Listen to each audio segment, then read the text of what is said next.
Hi friends, ಇವತ್ತು vegetable Kurma ಮಾಡುವ ಅಂತ. ತುಂಬ ಒಳ್ಳೆಯದಾಗ್ತದೆ ಹೆಲ್ತ್ಗೆ, ಮತ್ತು ಟೇಸ್ಟು ತುಂಬ ಚೆನ್ನಾಗಿರುತ್ತೆ. ಮಕ್ಕಳೆಲ್ಲ ಇಷ್ಟಪಟ್ಟು ತಿಂತಾರೆ. ಚಪಾತಿಗೆ, ದೋಸೆಗೆ ಇದೆಲ್ಲ ಒಳ್ಳೆ ಕಾಂಬಿನೇಷನ್ ಅಂತಲೇ ಹೇಳ್ಬೋದು. ಹೇಗೆ ಮಾಡೋದು ಅಂತ ಈಗ ನಾನು ತೋರಿಸ್ತೀನಿ. 1 ಟೇಬಲ್ ಸ್ಪೂನಷ್ಟು ಗಸಗಸೆ, 1 ಪಲಾವ್ ಎಲೆ, 1 ಏಲಕ್ಕಿ, 1 ಇಂಚಿನಷ್ಟು ಚಕ್ಕೆ, 4 ಲವಂಗ, ಅದಾದಮೇಲೆ 1 ಕಪ್ ಕೊಬ್ಬರಿ, 1 ಚೂರು ಪುದೀನ, 1 ಟೊಮೆಟೊ ಹಚ್ಚಿಟ್ಕೊಂಡಿರೋದು, 10ರಷ್ಟು ಗೋಡಂಬಿ ತೊಗೊಂಡಿದ್ದೀನಿ, 1 ಇಂಚಿನಷ್ಟು ಚಕ್ಕೆ, 4-5 ಬೆಳ್ಳುಳ್ಳಿ ಉಳ್ಗ, ತರಕಾರಿ ಏನೇನು ಬೇಕೋ ಅದು ಕಟ್ ಮಾಡಿ ಇಟ್ಕೊಂಡಿದ್ದೀನಿ, 2 ಈರುಳ್ಳಿ ಕಟ್ ಮಾಡಿ ಇಟ್ಕೊಂಡಿರೋದು. ಬಟಾಣಿ ಹಸಿದಾದರೆ ನೀವು ಸ್ವಲ್ಪ ಬೇಯಿಸಿ ಇಟ್ಕೋಬೇಕಾಗ್ತದೆ. ಈಗ ಹುರ್ಕೊಳ್ಳಿಕ್ಕೆ ನಾನು ಗಸಗಸೆ, ಇದಕ್ಕೆ ಆಯಿಲ್ ಹಾಕ್ತಿಲ್ಲ, ಅದಕ್ಕೆ ನಾನು ಗಸಗಸೆ ಮತ್ತು ಬಾಡಿಗೆ ಮೆಣಸಿನ್ಕಾಯಿ ಉಪಯೋಗಿಸ್ತಾ ಇದ್ದೀನಿ. ನಮಗೆ ಬಾಡಿಗೆ ಮೆಣಸಿನ್ಕಾಯಿ ಬೇಡ ಅಂದರೆ ಹಸಿಮೆಣಸಿನ್ಕಾಯಿ ಉಪಯೋಗಿಸ್ಬೋದು, ಆದರೆ ಆಯಿಲಲ್ಲಿ ಹುರ್ಕೋಬೇಕಾಗುತ್ತೆ ಹಸಿಮೆಣಸಿನ್ಕಾಯಿ. ಇಲ್ಲ ಅಂದರೆ ಇದೇ ಮಸಾಲೆನ ಹುರಿದಿರನೇ ರುಬ್ಕೊಂಡು ಕೂಡ ಮಾಡ್ಕೋಬೋದು, ಏನು ತೊಂದರೆ ಇಲ್ಲ. ನಾನು ಈ ಥರ ಯಾಕೆ ಮಾಡ್ತಾಯಿದ್ದೀನಿ ಅಂದರೆ ಬಾಡಿಗೆ ಮೆಣಸಿನ್ಕಾಯಿ ಹಾಕ್ಕೊಂಡು ಕಲರ್ ಚೆನ್ನಾಗಿ ಬರುತ್ತೆ. ನಿಮಗೆ ಗ್ರೀನ್ ಕಲರ್ ಬೇಕಂದರೆ ಹಸಿಮೆಣಸಿನ್ಕಾಯಿ ಸ್ವಲ್ಪ ಕೊತ್ತಂಬರಿ ಎಲ್ಲ ಜಾಸ್ತಿ ಹಾಕ್ಕೊಂಡ್ರೆ ಗ್ರೀನ್ ಕಲರ್ ಬರ್ತದೆ, ಅದು ಕೂಡ ಟೇಸ್ಟ್ ಚೆನ್ನಾಗಿರುತ್ತೆ, ಸೇಮ್ ಟೇಸ್ಟ್ ಇರುತ್ತೆ. ನಮ್ಮ ಹತ್ರ ಗೋಡಂಬಿ ಇಲ್ಲ ಅನ್ನೋರು ಹುರ್ಗಡ್ಲೆ ಕೂಡ ಉಪಯೋಗಿಸ್ಬೋದು. ಈಗ ನಾನು ಅದನ್ನು ಡ್ರೈ ಆಗಿ ಹುರ್ಕೊಂಡಿದ್ದೀನಿ, ಆಯಿಲೇನೋ ಹಾಕ್ದಿರ ಅದನ್ನು ಪ್ಲೇಟಿಗೆ ತೆಗೆದು ಇಟ್ಕೊಂಡಿದ್ದೀನಿ. ಅದಾದಮೇಲೆ ಅದೇ ಬಾಣಲಿಗೆ ಆನಿಯನ್ನ ಕಟ್ ಮಾಡಿ ಇಟ್ಕೊಂಡಿದ್ದೀನಲ್ಲ, ಅದನ್ನು ಆನಿಯನ್ನ ಆ್ಯಡ್ ಮಾಡ್ಕೊಂಡಿದ್ದೀನಿ. 1 ಆನಿಯನ್ನ ಮಾತ್ರ ಆ್ಯಡ್ ಮಾಡ್ಕೊಂಡಿದ್ದೀನಿ, ಇನ್ನೊಂದು ಆನಿಯನ್ನು ಒಗ್ಗರಣೆಗೆ ಅಂತೇಳ್ಬಿಟ್ಟು ಹಂಗೆ ಇಟ್ಕೊಂಡಿದ್ದೀನಿ. ಬೆಳ್ಳುಳ್ಳಿ ಮತ್ತು ಈರುಳ್ಳಿ ಸ್ವಲ್ಪ ರೋಸ್ಟ್ ಆಗೋ ಥರ ಮಾಡ್ಕೊಳ್ಳೋಣ. ಅದಾದಮೇಲೆ ಹಚ್ಚಿಟ್ಕೊಂಡಿರೋ 1 ಟೊಮೆಟೊನ ಹಾಕ್ಕೋತಾ ಇದ್ದೀನಿ. ಇದಕ್ಕೆ ನಾನು ಒಂದು ಸ್ವಲ್ಪ ಸಾಲ್ಟ್ ಆ್ಯಡ್ ಮಾಡ್ಕೊತಾ ಇದ್ದೀನಿ. ಟೊಮೆಟೊಸ್ ಚೆನ್ನಾಗಿ ಸಾಫ್ಟಾಗಿ ಬೇಯುತ್ತೆ ಬೇಗ ಅಂತೇಳ್ಬಿಟ್ಟು, ಅದಕ್ಕೆ ಚೂರು ಅರಿಶಿನ ಕೂಡ ಆ್ಯಡ್ ಮಾಡ್ಕೊತಾ ಇದ್ದೀನಿ. ಟೊಮೆಟೊಗೆ ಇದೆರಡು ಉಪ್ಪು ಮತ್ತು ಅರಿಶಿನ ಹಾಕೋದ್ರಿಂದ ಬೇಗ ಸಾಫ್ಟಾಗಿ ಬೇಗ ಬೆಂದ್ಬಿಡುತ್ತೆ. ಸೊ ಹಂಗಾಗಿ ಇದನ್ನೆಲ್ಲ ಚೆನ್ನಾಗಿ ಹುರ್ಕೊಳ್ಳೋಣ. ಈಗ ಅದಕ್ಕೆ ನಾವು ಇಟ್ಕೊಂಡಿದ್ದಂಥ ಪುದೀನ ಮತ್ತು ಅದ್ರ ಜೊತೆ ಚೂರು ಕೊತ್ತಂಬರಿ ಆ್ಯಡ್ ಮಾಡಿ ಹಾಕ್ಕೋತಾ ಇದ್ದೀನಿ.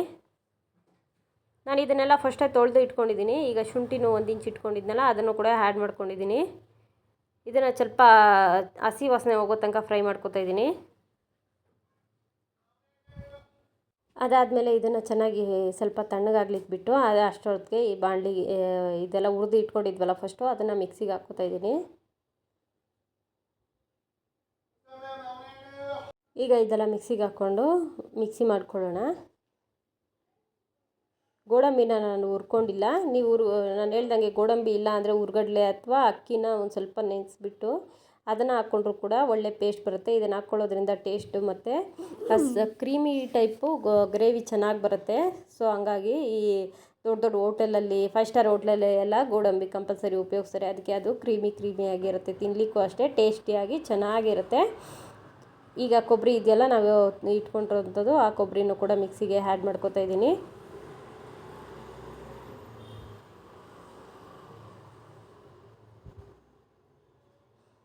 ಈಗ ನಾನು ಅದು ಸ್ವಲ್ಪ ತಣ್ಣಗಾಗಲಿಕ್ಕೆ ಸೈಡಿಗೆ ಇಟ್ಬಿಟ್ಟು ಫ್ಯಾನ್ ಇಟ್ಕೊತಾ ಇದ್ದೀನಿ. ಫ್ಯಾನ್ಗೆ ಎಣ್ಣೆ ಹಾಕ್ಕೋತಾ ಇದ್ದೀನಿ. ಒಂದು 4 ಟೀ ಸ್ಪೂನಷ್ಟು ಹಾಕ್ಕೋತಾ ಇದ್ದೀನಿ. ನೀವು ತರಕಾರಿ ಬಟಾಣಿ ಅಥವಾ ಎಲೆಕೋಸಲ್ಲ ಹೂಕೋಸು ಅಂತ ಹೇಳ್ತಾರಲ್ಲ, ಹೂಕೋಸಿದ್ರೆ ಹೂಕೋಸು ಕೂಡ ಹಾಕ್ಕೋಬೋದು. ಮನೇಲಿ ಇರಲಿಲ್ಲ, ಸೊ ನಾನು ಮನೇಲಿ ಇರೋದ್ರಲ್ಲೇ ಮಾಡ್ತಾಯಿದ್ದೀನಿ. ಇಲ್ಲ ಅನ್ನೋದಕ್ಕೆ ನೀವು ಜಾಸ್ತಿ ತಲೆ ಕೆಡಿಸ್ಕೊಳ್ಳೋದು ಬೇಡ, ಮನೇಲಿರೋ ತರಕಾರಿನೇ ಉಪಯೋಗಿಸಿ ಮಾಡ್ಕೋಬೋದು ಈಸಿಯಾಗಿ. ಈಗ ನಾನು ಒಗ್ಗರಣೆಗೆ ಒಂದು ಅರ್ಧ ಟೀ ಸ್ಪೂನಷ್ಟು ಸಾಸಿವೆ, ಚೂರು ಜೀರಿಗೆ ಹಾಕ್ಕೊಂಡಿದ್ದೀನಿ. ನಮ್ಮ ಮನೇಲಿ ಜೀರಿಗೆ ಉಪಯೋಗಿಸ್ತೀವಿ ನಾವು ಜಾಸ್ತಿ, ಹಂಗಾಗಿ ಜೀರಿಗೆ ಹೆಲ್ತ್ಗೆ ಒಳ್ಳೆಯದು. ಸೊ ಸಾಸಿವೆ ಎಲ್ಲ ಚಿಟಪಟ ಅಂದಮೇಲೆ ನಾನು 1 ಈರುಳ್ಳಿ ಸಪ್ರೇಟಾಗಿ ಇಟ್ಕೊಂಡಿದ್ದೆ ಅಂತ ಹೇಳಿದ್ನಲ್ಲ, ಆ ಈರುಳ್ಳಿನೂ ಕೂಡ ಇದಕ್ಕೆ ಹಾಕ್ಕೊಂಡು ಫ್ರೈ ಮಾಡ್ಕೊತಾ ಇದ್ದೀನಿ. ಈರುಳ್ಳಿ ಸ್ವಲ್ಪ ಚೆನ್ನಾಗಿ ಫ್ರೈ ಆಗಲಿ. ಅದಾದಮೇಲೆ ಈರುಳ್ಳಿ ಫ್ರೈ ಆದಮೇಲೆ ನಾವು ನೀರೊಳಗೆ ಹಾಕಿಟ್ಕೊಂಡಿದ್ದೀನಿ ತರಕಾರಿ ಎಲ್ಲ, ಆ ತರಕಾರಿನ ಇದಕ್ಕೆ ಆ್ಯಡ್ ಮಾಡ್ಕೊತಾ ಇದ್ದೀನಿ. ಆ ಒಣ ಬಟಾಣಿ ಆದರೆ ನೀವು ಬೇಯಿಸಿ ಇಟ್ಕೋಬೇಕಾಗ್ತದೆ. ನಾರ್ಮಲಾಗಿ ಈ ಥರ ಬೇಯಿಸೋಕ್ಕೆ ಒಣ ಬಟಾಣಿನ ಡೈರೆಕ್ಟಾಗಿ ಹಾಕೋದ್ರೆ ಬೇಯೋದಿಲ್ಲ. ಹಸಿ ಬಟಾಣಿ ಆದರೆ ಬೇಗನೆ ಬೆಂದ್ಬಿಡುತ್ತೆ, ಡೈರೆಕ್ಟಾಗಿ ಹಾಕ್ಕೋಬೋದು. ತರಕಾರಿ ಎಲ್ಲ ಹಾಕಿದ್ದಾದಮೇಲೆ ನಾನು ಚೂರು ಅರಿಶಿನ, ಚೂರು ಮತ್ತು ಉಪ್ಪು ಹಾಕ್ಕೋತಾ ಇದ್ದೀನಿ. ಇದು ಹಸಿ ವಾಸನೆ ಎಲ್ಲ ಹೋಗ್ಬಿಟ್ಟು ಚೆನ್ನಾಗಿರುತ್ತೆ. ಇದನ್ನು ಎಲ್ಲ ಚೆನ್ನಾಗಿ ಮಿಕ್ಸ್ ಮಾಡ್ಕೊಳ್ಳೋಣ. ಈಗ